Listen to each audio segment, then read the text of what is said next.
how to fix background apps restart problem. So if you want to fix background apps restart problem, then what you need to do is click on your settings application. Now from your settings, you need to make sure that your developer option is turned on.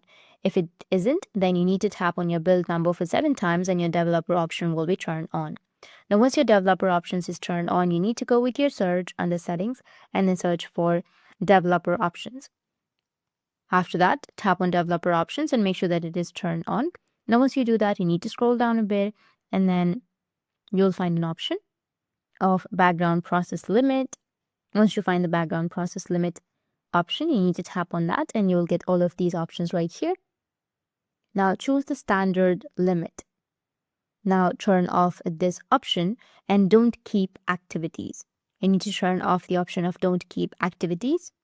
After completing this process, you need to restart your phone, and after restarting, it will fix your background apps restart problem. That's it, and if you have any questions, feel free to comment below. Thanks for watching.